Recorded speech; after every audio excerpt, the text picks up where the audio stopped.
Welcome everyone to this special webinar event in collaboration with Pure Encapsulations and Fullscript. I'm Amy Regan from Fullscript, and I'm so glad that you've joined us today.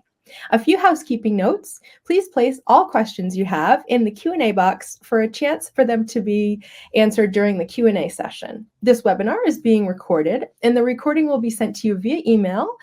And there is also a copy of the presentation slides in the handouts section. Today, we are joined by Penny Kendall-Reed, a naturopathic doctor in Toronto. After graduating from McGill University with a Bachelor in Science in Neurobiology, she earned a degree in naturopathic medicine from the Canadian College of Naturopathic Medicine. In 2013, she was voted Naturopath of the Year by her peers and colleagues. And in 2018, she was the recipient of the Top Naturopathic Doctor Award in Canada. Dr. Kendall-Reed is the author of 6 national best-selling books and travels worldwide lecturing on topics related to genetics, neuroendocrine disorders, and metabolic health.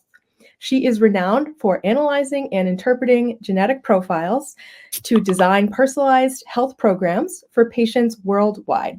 Presently, Dr. Kendall-Reed is the Director of Natural Therapies at the Urban Wellness Clinic in Toronto. Well, we have such an interesting and in-depth presentation to get to, so I will let you take it away.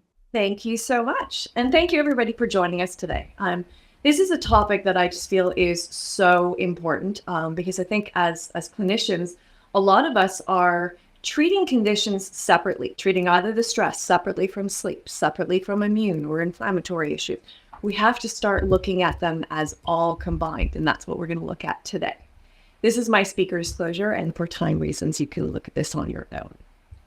So how prominent is this? The combination, the triad between stress and sleep and inflammation. It is so common.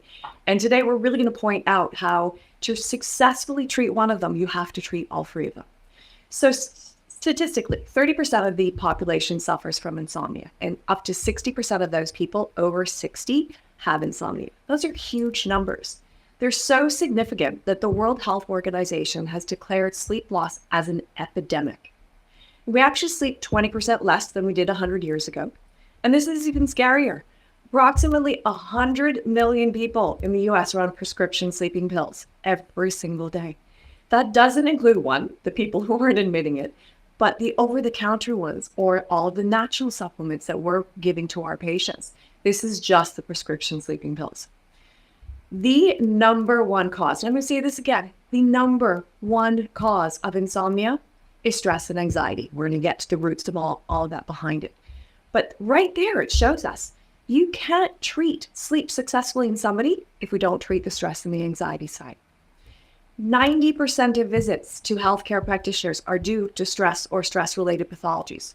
So really, we can't treat 90% of issues unless we're looking at the nervous system.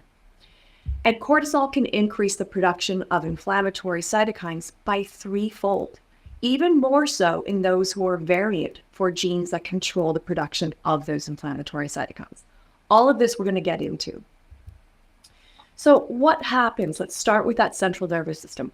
We all know as practitioners that when we have a stressor, our adrenal glands release adrenaline, noradrenaline, and cortisol. They push us from parasympathetic into sympathetic, fight or flight.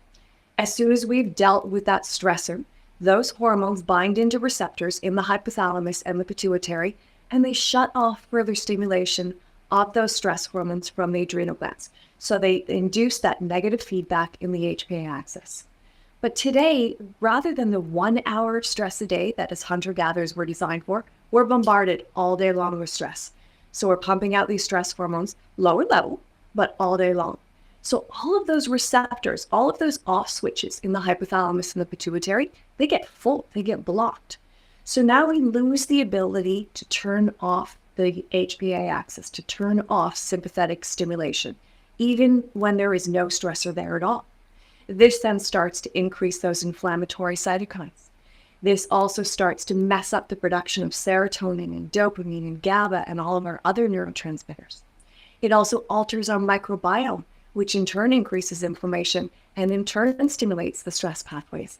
And it also alters our production and our binding of melatonin, once again messing up sleep, which then also stimulates our stress pathways again. So it has a cyclical effect going around. So let's start with the central nervous system side, the stress side. We know that our main players here are cortisol, epinephrine, norepinephrine, or adrenaline. And this increases our panic, our worry, our fight or flight emotional side, the anger, depression side. It also alters our sleep. We either wake between 2 to 4 in the morning, or we sleep nonstop and wake unarrested. And we're going to get through all the whys of that. And if we do wake, we have those racing thoughts between 2 to 4 in the morning. And as we're going to look at, it increases inflammation. And all of this is made worse if we have early stressors. Our nervous system educates itself much like our immune system. When we're younger, we're supposed to be exposed to very small viruses and bacteria, and our immune system learns, I'll make a small amount of this immunoglobulin, and let's go fight that infection. Our nervous system is supposed to be the same thing. We're supposed to have small stressors. My sister stole my doll, and we learn to make a little bit of stress hormone for that stressor. But as a child, if you're exposed to a large stressor, your nervous system learns to make a huge amount of stress hormone just to be safe. And that stays with us during a lifetime. And that creates more of the symptoms that we're going to be talking about. Our microbiome also has a huge effect. We know that our microbiome helps to regulate the production of dopamine and serotonin and GABA and cortisol and melatonin. And stress has a huge effect on this. There's some really great tests where they took 2 groups of mice. One they genetically altered so it had no microbiome, and one had a normal microbiome. Then they exposed them to stressors, and they watched at the physical reactions of the mice and their cortisol levels. The mice that didn't have any microbiome, their cortisol levels were significantly higher, and they also displayed erratic behavior compared to the group of mice that did have a microflora. Then they did a microbiome transfer. So they took the microbiome from the mice that had the probiome, and they put it into the mice that were genetically engineered not to have one. They repeated the test, and they saw that the mice now had very similar reactions and similar cortisol levels. So they knew that it was the stress and the microbiome and that reaction between the two of them creating the higher cortisol levels and the erratic behavior. So what exactly is going on with this chronic stress? Well, we saw that we lose the ability to turn off that HPA axis. So now we're just pumping out these stress hormones all the time. That starts to affect our genes. And there's one gene called NR3C2, which we'll learn about a little bit later on. And it actually increases or produces the receptors on the hypothalamus and the pituitary that these hormones have to bind into to shut off the HPA axis. Chronic stress blocks that gene. So now we're making less off switches, if you will, to turn off the sympathetic drive. It also increases the production of glutamate and decreases the conversion of glutamate, which is that hyperstimulation in the brain, into GABA, which is the calming activity in the brain. And it also reduces brain-derived nerve factor production. And we know that this is kind of like the miracle grow for the brain. This is what mops up any inflammation in our neural tissue. It repairs any damage. It increases the dendrites and synaptic functioning. And without that, we have more damage to the tissue, more inflammation, and all of that stimulates the HPA axis further. We know that while 90% of human disease is related to the stress system, which we saw in that first slide, the evidence shows us that it's excessive inflammation that plays the critical role in the development of those stress-related diseases. Right there shows us once again, we can't treat inflammation without treating stress. We can't treat stress without treating inflammation. So what's going on here? How do we know that this is really the truth?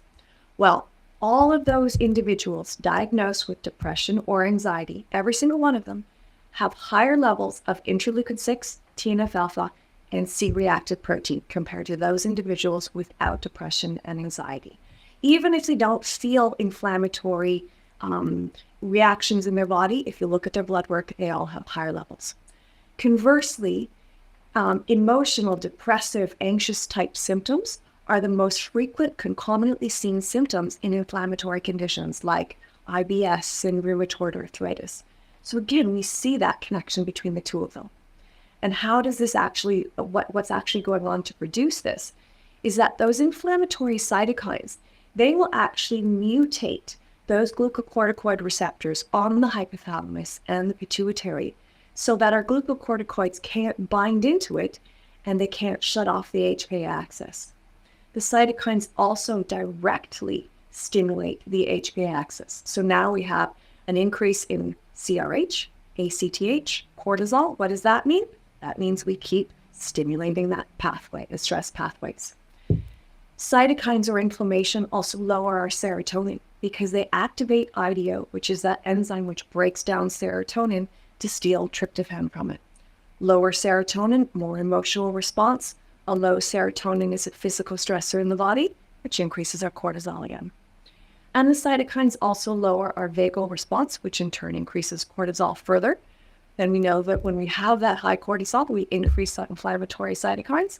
So we can just take ourselves back up to the top level of the slide again and see that cyclical pattern. What about our sleep? What's going on here? Well, the main players here again are the cortisol, the norepi and epi, or adrenaline, noradrenaline, melatonin, and then adenosine. Adenosine is that neuromodulator that makes us groggy and sedated, and it builds up during the day as we don't sleep, and then as we start to sleep, the production of it drops down. And what do we see when we have a combination of cortisol messing up these players? Well, that waking between 2 to 4 in the morning. 2 to 4 in the morning is where our deep delta wave sleep is supposed to have its maximal length and effect. That's where we heal. That's the good healing version of sleep. And it peaks at 2 to 4 in the morning, right when melatonin peaks. So there's no wonder why when people are very stressed, our nervous system is trying to kick us out of that deep sleep because it's not safe to go into deep sleep. What if a saber-toothed tiger comes and you're in deep sleep? It'll let you go through the fluffy sleep, but not the deep sleep. So we actually get a surge of cortisol during that time when we're stuck in sympathetic drive to say, no, wake up. I'll let you sleep when you take me back to parasympathetic campfire. Or we can sleep nonstop, kind of mimicking hypothyroidism, waking unrested. And that's because the brain has gone so far where it actually skips over that delta wave sleep. So you're sleeping straight through, not waking up, but never going into that nice deep sleep. And then lack of sleep itself will further increase cytokines, which will have an adverse effect. So let's start by looking at just the connection between the cortisol and the melatonin. They have an absolute inverse relationship. Cortisol should peak at 6 to 8 a.m. to say, great, get me up, let's go. Dissipate throughout the day and be at its absolute lowest between 2 to 4 in the morning. Melatonin, absolute opposite. Its highest, it starts to come out around 8 p.m. Its highest peak is 2 to 4 in the morning to get us that good delta wave sleep, and then drops down in the morning so that we can wake up. But let's look at what happens in anxious or depressed individuals. If you look at the plasma melatonin on the left-hand side of the screen, you'll see the normals or the controls, which are the blue. Melatonin is high, 2 to 4 in the morning, right where we want it. Cortisol, which is the red line or melatonin rather, in the depressed individuals, is really low. That's exactly what we want. But if we look at the plasma cortisol, in the plasma melatonin, with the depressed individuals, melatonin is very low, not what we want, opposite to the normal individuals. And then scoot right over to the right-hand side, the plasma cortisol. We see that in the depressed individuals, cortisol is actually really high, 2 to 4 in the morning, and melatonin rock bottom low, disrupting that sleep cycle. So we see that cortisol, we know it increases our cytokine production. Cytokines in of itself will actually decrease the release of melatonin from the pineal gland, and they will inflame the melatonin receptor, not allowing what melatonin do make to bind in and have an effect, affecting our sleep. Lack of sleep is a physical stressor, which makes more cortisol. Cortisol will also inhibit the production of melatonin, right? Because it's not safe. So that disrupts our sleep. And a low melatonin, as we're about to see, or a low sleep level, greatly increases inflammatory cytokine production. So again, we have that triad. Fixing one area, we have to fix all three. So what's going on here with the cortisol and the sleep? Again, depression, anxiety, and stress-related disorders, as well as insomnia, all share a common theme. They all have elevated cortisol. They might have very low cortisol first thing in the morning, if you test it on a salivary test or a blood test. But that's because it's all peaking at 2 to 4 in the morning. If you do a 24-hour output, they all have an elevated cortisol with an altered norepinephrine and HPA dysfunction that can't turn off that HPA stimulation. And this is why that elevation in cortisol causing the increased release of CRH activity is the primary cause of sleep disturbances. And I keep reiterating this because we have to understand we're not treating the stress side, even if our patients don't think that they're stressed. We're not treating this side of it. Hormonally, it still exists. We're never going to treat their sleep fully. So how does this affect inflammation with respect to sleep? Well, greatly so. If you take a group of healthy individuals and you drop their sleep dramatically, and granted, this is dramatic, from 8 hours a night to 4 hours a night, there's a rise in interleukin 6, interleukin 17, and TNF-alpha at a subclinical level in 2 days. But by 7 days, that reaches clinical levels. That's huge. Now, again, most people are not sleeping 4 hours a night and specifically consecutively. But let's take a look at just 7 hours versus 8 hours. You take the same group of healthy individuals sleeping just 1 hour less a night. There's an increased rise of CRP, ESR, IL-6, IL-17, interleukin-1 beta, TNF-alpha, and our prostaglandins in 1 month. Most people think that 7 hours is fantastic and they're thrilled if they do that. This is not thrilling. We need to get that full level of sleep. And then further studies show that for every hour of sleep reduction, there's a further 8% increase in TNF, 8% increase in CRP, and 7% increase in interleukin 6. So sleep is really important. Our patients who say they thrive off of 4 hours, don't listen to them because their body's not thriving. So again, we can jump into this cycle absolutely anywhere. We can take a decreased sleep and have it increase our inflammation.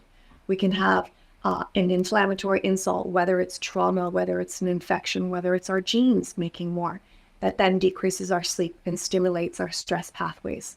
That stimulation and decreased sleep then alters our microbiome. That microbiome then alteration directly will increase inflammation and stimulate the HPA axis. So anywhere in this cycle, we can jump right in and perpetuate that cycle. So let's take a look at the different genes that I'm talking about that are involved in these pathways and why some people are more susceptible to this triad, or one leg of the triad is more prominent for certain individuals versus others. So starting with the stress genes, FKBP5, probably the most important stress gene that exists out there. This is a gene which makes a protein called FK binding protein 5. And this is a protein which then goes and blocks those glucocorticoid or mineralocorticoid receptors on the hypothalamus and the pituitary. So we're unable to turn off that HPA stimulation. This is, again, where we get into a place where we don't even need a stressor. As soon as these receptors are blocked, you can't turn off the stress response. The variant allele A makes a significant higher level of this protein blocking these receptors. So we get loss of negative feedback, prolonged stress response, increased sleep disturbances, increased cytokine production. The next one is NR3C2. And this is a gene which makes a protein which makes those receptors. So this dictates how many of those receptors on the hypothalamus and pituitary do you have to turn off the stress response. The variant allele, the C allele, makes far fewer receptors than the normal allele, the T allele. So it takes a much smaller stressor, first of all, to initiate a stress response. And then when it happens, they have a real difficult time turning it off. These two genes are the basis of PTSD and why people keep reliving stressors over and over and over again. And again, what we see with these people are higher levels of anxiety and stress, increased ACTH, increased mental health concerns, sleep pattern alterations, cytokine production. Now we have CRH1. This is cortical-releasing hormone receptor. So this is the receptor.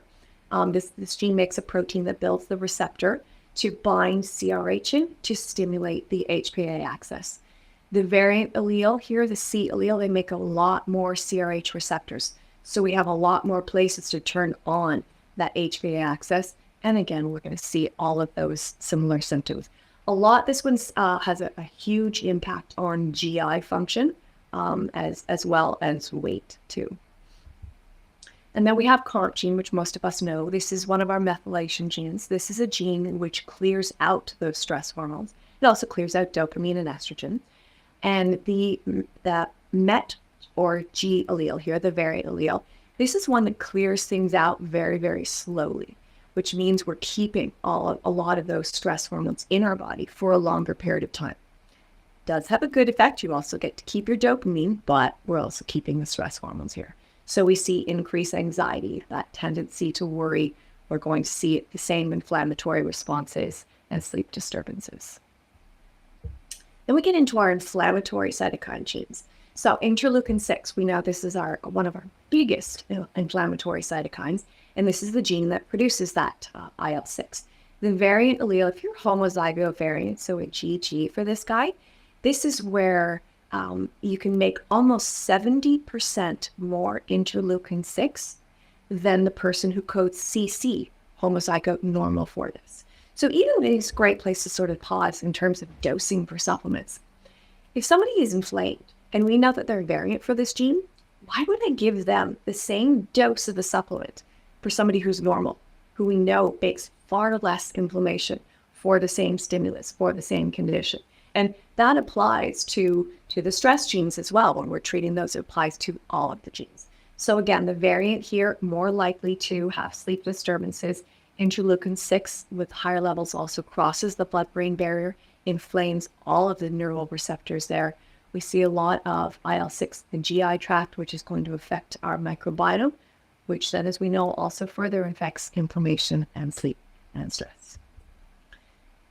That was double up there. Then we have TNF-alpha, tumor necrosis factor. This is our second most prominent cytokine, inflammatory cytokine. The variant allele here, the A allele, has much higher levels of TNF-alpha. We see a lot of autoimmunity with this guy, especially gluten sensitivity. And a lot of this is due to geographical proximity. TNF-alpha is right next door, right beside on the chromosome to the HLA genes, the autoimmune guys. So often just by triggering the TNF, we can trigger off the HLA genes there.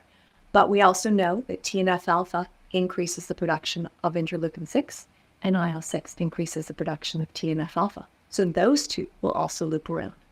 And if we're variant here, we're making much higher levels, once again, disturbing our HPA axis, disturbing our sleep, disturbing so much, 90% of pathology. What about our sleep genes per se? Well, Cry1, Cryptochrome-1. This is a gene which delays the transitioning between one stage of sleep to the next. So generally, it's about 90 minutes to get through a full sleep cycle from stage 1 to REM, so 1, 2, 3 in REM. In some people, it can be up to 110 minutes, but generally, it's about 90 minutes. Cryptochrome-1 is a protein that's produced that really delays that transitioning. So it may take 2 to 3 hours to get from stage 1 to 2, and then 2 to 3 hours to get from stage 2 to 3. So by the time you get into stage 3 or 4, depending on which cycle they're looking at, where that deep delta wave sleep is, the night's over. You've lost all deep sleep, so your sleep becomes very inefficacious. So again, this is essentially the same as sleeping far less hours because we're not going into the right type of sleep. Then we have the clock gene. This controls our circadian rhythms, not just of melatonin in our sleep cycles, but actually all of our circadian rhythms. And the majority of our hormonal production is taken off of this gene. So melatonin creates a lot of, it sort of gives cues to the body as to when all of our different hormones should come out at night. So it's so important for more than just sleep. The variant allele here, the G allele, this is sort of the night owl. They have less control of their circadian rhythms, difficulties falling asleep and staying asleep. We see a lot of weight gain with this one, a lot of anxiety, a lot of sleep disorders and inflammation. What about our GI tract, our FUT2 gene? This is a gene kind of like the COMT gene, which has a good and a bad side to both alleles. This one does too. With the variant allele here, the A allele, We have great B12 absorption, that's wonderful, but we kill off a lot of our microbiome. And so as we know, that's going to play a role in of itself in terms of inflammation and sleep and GI functioning. So what do we want to do to treat this triad? We want to reduce the cortisol, adrenaline, and noradrenaline, but we want to do more than that. We want to get people out of parasympathetic or sympathetic, get them back into parasympathetic. It is more than just slowing down the sympathetic HPA drive. We've got to reestablish that negative feedback. We need to reduce the inflammation. We need to regulate the circadian rhythms. We need to regulate melatonin. And we want to start to increase some of the sedating and calming properties of GABA. So how are we going to do this? One of my first and most favorite things is using lactium. Lactium is a decapeptide. It's a 10 amino acid sequence. And it does a bunch of different things, but the most important thing it does is it helps to kick out that FKBP5 protein. It helps to reestablish sensitivity within those glucocorticoid receptors in the hypothalamus and the pituitary. So we can start to reestablish that negative feedback. And this is key. We can't just use something. We have wonderful adaptogens, and they're wonderful, but they only work on the adrenal level. We need to get at the hypothalamus and the pituitary. Lactium will also bind into the GABA A1 receptor, which is the calming receptor, but not the PBR receptor, which is the sedating receptor. And it works really well. 30-day study shows that just using a small dose, 150 milligrams a day, for 1 month had significant improvements in digestion and mood and sleep and cognitive function. And there was other studies that took 2 different groups of people. They gave them a placebo or they gave them lactium, and they put them through stressors. They were mathematical equations in a short period of time or hot and cold applications on the skin. And they looked at blood pressure, they looked at cortisol levels. And the group that was supplemented with lactium versus the placebo had significantly lower cortisol levels. We also want to reduce our inflammation here. My 2 favorite guys here coming up, liposomal glutathione and NAC. So glutathione we absolutely want.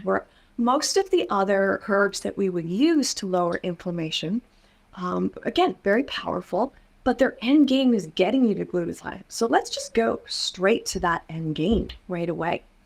We want to use the liposomal form for without a doubt, because that's going to protect the glutathione from being degraded by all of our digestive enzymes and acids, and to help increase absorption right across cellular membranes.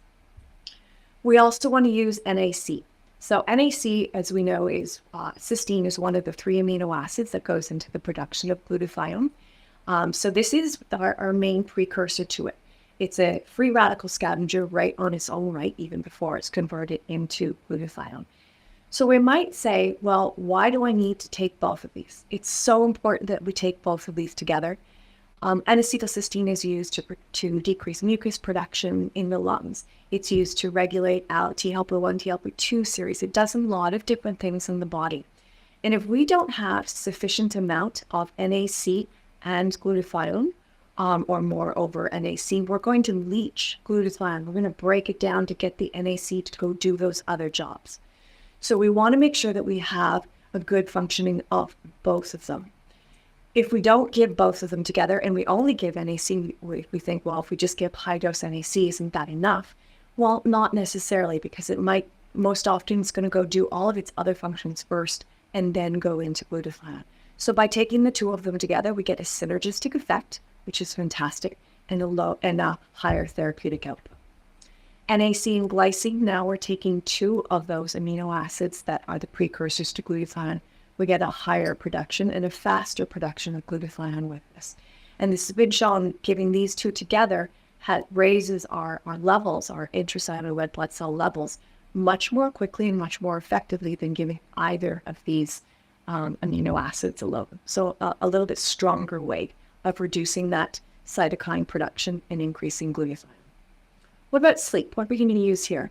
Well, we know that we've got our fantastic passion flower, which increases GABA. We've got the calming effects of lemon balm and hops and chamomile.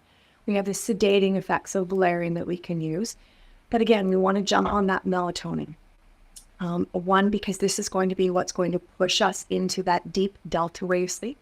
And then we can also use GABA. We know that we need it to bind into the PDR receptor to have that sedating effect. And we can use L-theanine to decrease very quickly or convert that beta wave, that oh my gosh, into alpha wave, just those calming relaxation waves. So we've got a lot of tools here that we can use for sleep. We can also use curcumin. One little note here, there's a phase 1 detoxification gene, CYP1A2, which if you are variant for that gene, curcumin slows that gene down further, which means it slows down your phase 1 detoxification further. So that makes curcumin pro-inflammatory for those individuals. What about those who need serotonin? Because we make so much serotonin in our gut, and it helps to regulate out the inflammation there. A higher serotonin will also lower our cortisol levels. Well, we're going to use our precursors, our tryptophan and our 5-HTP. We can combine it with some inositol to increase the sensitivity of the receptors to these ingredients. And then our cofactors to help take that tryptophan to 5-HTP, 5-HTP to serotonin, those cofactors being the magnesium, zinc, B6, and folate. And then we also have our probiotics. We want to reestablish that microbiome in good doses. And again, there's so much research that we've all seen on this with supplementation with probiotics and how that starts to rebuild up our own intestinal flora. And we have very specific ones that we can use, again, get strain specific if we want to promote a healthier weight, because we know as well the higher the weight that we have, the more inflammation we have on our body. So let's put all of this together and take a look at what's going on and how we take this information and actually treat our patients. So Mary's a 46-year-old female. She's going through menopause and she had a difficult time falling asleep, and she'd wake at that little witching hour, 3:33, and had a difficult time falling back asleep. Despite feeling tired the next day, she was more anxious and restless. That was that sort of adrenaline surge, but yet she was exhausted. She did have a history of anxiety, but at that moment, she didn't have any stressors in her life or in her present time, so she wasn't sure why she was feeling this way. She thought maybe this is due to menopause, even though she didn't have any real hot flashes or sweats, so she tried pharmaceutical and natural HRTs. She did the pharmaceutical first, and it didn't have any effect or any symptoms. She then went to Imovane, and she used it 3 or 4 times a week, but she still woke feeling very fatigued the next morning. Shortly after the sleep loss, she started getting joint pain and achiness through that. So she started using Advil. She noticed on the nights, not surprisingly, as we just know from now, when she took the Advil, her sleep would improve greatly that night, but only for the nights that she took the Advil. So if we look at her genes here, her CRY1 gene, she's heterozygote here. So she does make some of that protein Kryptonite 1, which blocks the clock genes and makes it difficult for her to transition into deep sleep. Her circadian rhythm control, though, is normal. We look at her 3 big stress genes, FKBP5. She's variant for this. She makes a ton of that protein that stops the turning off of the HPA axis, so keeps her in that sympathetic side. She also has about 40% less off switches through her NR3C2 gene because she's heterozygote. Her CRCH, she's also variant for, so she keeps stimulating her HPA axis. So her CRCH stimulates the HPA axis, her FKBP5 stops the turning off of it, and her NR3C2 has less off switches. Then she's heterozygote for both of her inflammatory cytokine genes, so she makes about 55% more inflammation every time it's called upon. So what are we going to do? We're going to use that lactium so we can reset that HPA axis. We're going to use it twice a day for about 8 weeks and then reduce to once a day for, or 1 capsule twice a day. Just as a note, to retrain a gene takes about 8 weeks, give or take. Generally, most people can do it in about 6.5, 7, but I push everybody to 8 weeks just in case. And then we can start to reduce the supplements of something once we put that gene in that right position. And by right position, I mean turned on or off. We also want to reduce that inflammatory response with it. So we're going to combine that liposomal glutathione and the NAC. We're going to do it BID for 8 weeks. Then we're dropping it down to once a day. Then we're going to push her into that deep sleep and help her fall asleep. So we're going to use melatonin and some passion flower. We're going to use a higher dose of about 2 capsules, taking it at 8:30. You've got to take the melatonin, anything with melatonin in between 8 and 9 p.m. You can't take it at 10 p.m. or 10:30 whenever you go to bed, because its peak from when you start taking it, or when it's naturally released from the body at 8, peaks at 2. So if you take it at 10 p.m., your peak is going to be at 4, and you just miss that really therapeutic window of delta wave sleep. Then we'll put her on an anti-inflammatory diet. There's a fantastic company called Feed Your Genes. It's a nutritionist out in BC who will take your genetic data and create an incredible meal plan and dietary plan according to all of your metabolic genes, dietary genes, detoxification genes, inflammatory genes, etc. So within 4 days, she was falling asleep more easily, and 1 week later, she fell back asleep very quickly. And but she would still then wake in the middle of the night. 2 weeks into the program, she was sleeping very deeply and without fear of, oh my God, what's going to happen? Am I going to wake? And this is when her joint and muscle pain started to reduce down. Her restless and anxiety feelings began to subside by day 4, and they were almost completely gone by the 3rd week. 1 month later, she was sleeping soundly. And then she was sleeping a lot more soundly and for a long period of time. Even when she didn't realize she wasn't sleeping that well in the past, she felt more balanced and she had no muscle or joint tenderness. So for Mary, the natural rise in cortisol that happens at perimenopause and menopause triggered her stress genes into full gear. And this quickly increased her adrenal activity, which then altered her sleep. The increased stress response then triggered her inflammatory genes and the variant side of her clock genes. The increased inflammation further stimulated the stress response and the sleep difficulties. So for Mary, the long-term treatment for her sleep is actually more about treating her stress and her inflammation. But let's look at Anna. Anna's a 37-year-old female who's a self-proclaimed poor sleeper. She has difficulties falling asleep, and it would often take 2 hours to fall asleep. However, in the past 2 years, she had been sleeping fairly well. This was sort of her history. She recently returned from a trip from India where she had a moderately severe case of giardia with extreme bloating after she ate anything in very loose stools. She started increasing her carbohydrate intake to try to bind up and stop the diarrhea. She did have a history of IBS, so she actually wasn't too concerned about these symptoms that she had, so she didn't actually go to her GP. She didn't know at this point she had the giardia. Her GI symptoms continued for several weeks, and then her sleep became disrupted again.